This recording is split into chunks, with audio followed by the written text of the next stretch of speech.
साथियों, अग्निवीर की जो सर्विस साल 2022 में पहले फुल सर्विस थी उसे घटाकर 4 साल कर दिया गया।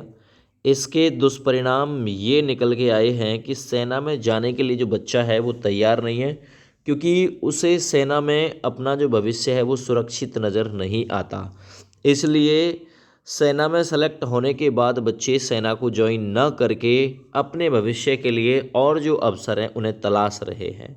ये कहीं ना कहीं हमारे देश के लिए बड़े दुर्भाग्य की बात है, लेकिन सभी सैनिक ऐसा नहीं कर रहे हैं, सभी बच्चे ऐसा नहीं कर रहे हैं।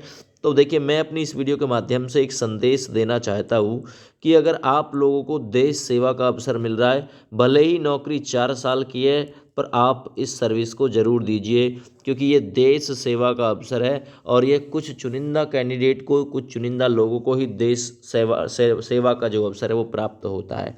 पर मैं इतना ज़रूर कहूँगा कि 4 साल की सर्विस कोई सर्विस नहीं होती है। कम से कम आपको सेना को नौजवान बनाना ही है, सेना को आप लोगों को स्वस्थ रखना ही है, तो कम से कम इस सर्विस को 10 साल होना चाहिए। 10 साल इस सर्विस को बिल्कुल होना चाहिए, क्योंकि 4 साल की सर्विस, उसके बाद में फिर या बेहतर प्लानिंग आपके भविष्य के लिए होनी चाहिए। ठीक है ना।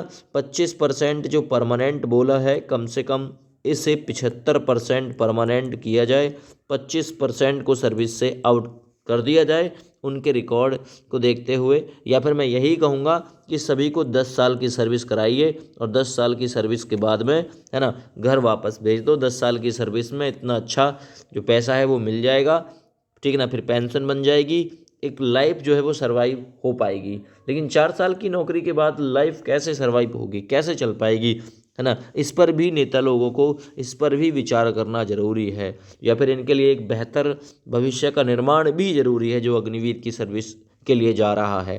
देखिए, युवा बोले भविष्य सुरक्षित नहीं, इसलिए ज्वाइनिंग नहीं दी। चयनित अभ्यर्थी अभय प्रताप राजवत ने बताया कि चयन होने के बाद भी फिर से पुलिस भर्ती की तैयारी कर रहा है, क्योंकि इस योजना के तहत 4 साल बाद वह फिर से बेरोजगार हो जाएगा। इस कारण परिवार वालों ने अग्निवीर में ज्वाइन करने से मना कर दिया। रविंद्र बाथम का भी सेना के लिए चयन हो गया था, लेकिन उसने ज्वाइन नहीं किया। कारण पूछने पर रविंद्र ने बताया कि उसकी नौकरी प्रादेशिक यानी कि सेना टीए में स्थायी नौकरी मिल गई, इसलिए वह अग्निवीर में ज्वाइन नहीं देने वाला है, नहीं देने गया।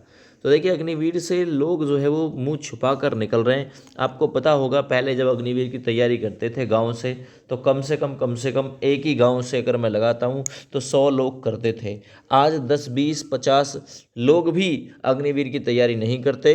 मात्र मैं कहूँगा बहुत कम परसेंटेज इस चीज़ का निकल के सामने आया है, क्योंकि सेना की भर्ती की तैयारी करने के लिए युवा एग्री ही नहीं है। मैं अपनी इस वीडियो के माध्यम से एक बेहतर संदेश यही देना चाहूँगा कि आपको 4 साल की सर्विस का अवसर मिल रहा है, तो आप लोग 4 साल की सर्विस देने के लिए जाइए। बस सरकार पे यही थोड़ा सा प्रेशराइज कीजिए कि आपके लिए कुछ बेहतर विकल्प सुझाए जाएं। आप जब 4 साल की सर्विस देने के बाद यहाँ पर लौटें तो आपको कहाँ पर नौकरी देंगे? होमगार्ड विभाग में, पुलिस विभाग में, है ना।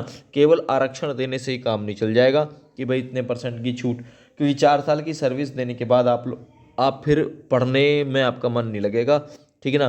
तो ये सारी चीज़ें सरकार को आपके लिए सोचनी चाहिए। मैं अपनी इस वीडियो के माध्यम से सरकार से यही रिक्वेस्ट करूंगा कि इस सर्विस को कम से कम 10 साल कर दिया जाए, ज़्यादा भी नहीं तो 50% परमानेंट की स्कीम भी लागू कर दी जाए, और इसके साथ साथ जो सैलरी है उससे भी ठीक ठाक कर दिया जाए। वो तो वैसे भी हो जाएगी, 8वां वेतन हो जाएगा।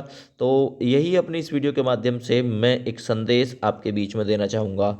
ठीक है, जय हिंद, वंदे मातरम।